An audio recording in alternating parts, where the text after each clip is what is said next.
রাজনৈতিক উত্তেজনায় প্রকাশ্যে অবৈধ আগ্নেয়াস্ত্র প্রদর্শন। সিলেটের জিন্দাবাজার এলাকায় এমন একটি ঘটনায় দেখা যায় অত্যাধুনিক M16 অস্ত্র প্রদর্শনও। 2024 আগস্টে সরকার পতনের আন্দোলন চলাকালে ব্যবহৃত এই অস্ত্র এখনও উদ্ধার হয়নি। জুলাই আন্দোলনের পর সে বছরের 5 আগস্ট সিলেটের থানা ও পুলিশ ফাঁড়িগুলোর অস্ত্রাগার থেকে ছিনিয়ে নেওয়া হয় বিভিন্ন মডেলের 132টি আগ্নেয়াস্ত্র।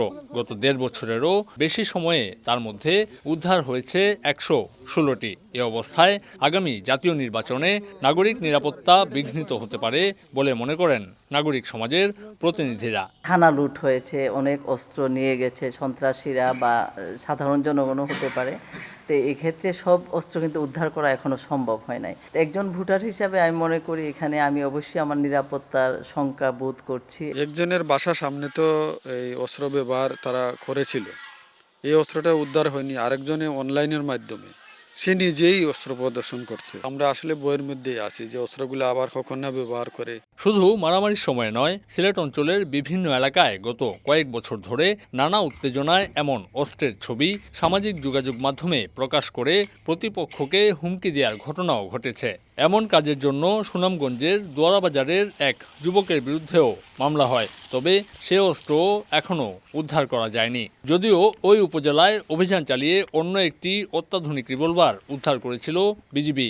এছাড়াও সিলেট অঞ্চলের বিভিন্ন এলাকায় সম্প্রতি অভিযান চালিয়ে বেশ কিছু আগ্নেয়াস্ত্র উদ্ধারের সক্ষমতা দেখায় র্যাব সদস্যরা। অবৈধ অস্ত্র যেগুলো ব্যবহার হয় সেই অস্ত্রগুলো হচ্ছে 30 থেকে 35 হাজার টাকার মধ্যে ইজিলি কেনা যায়, স্পেশালি যদি এটা হচ্ছে সীমান্তবর্তী অঞ্চলগুলোতে হয়। একবার দুইবার যেগুলো ব্যবহৃত হয় সেগুলো আবার হচ্ছে সেটা খুব তাড়াতাড়ি হচ্ছে স্পট থেকে সরে যায়। সংশ্লিষ্টরা বলছেন, সিলেট অঞ্চলের ভারত সীমান্ত ব্যবহার করে বিভিন্ন সময়ে দেশে চোরাচালান হওয়া অস্ত্র হাতবদল করতে কুরিয়ার সার্ভিসের সহায়তা নিচ্ছে একটি চক্র। তবে নির্বাচনের আগেই শান্তিপূর্ণ পরিবেশ নিশ্চিতে সব অস্ত্র উদ্ধারে অভিযান চলছে বলে জানায় আইনশৃঙ্খলা বাহিনী। তৎপরতা জোরদার করেছি।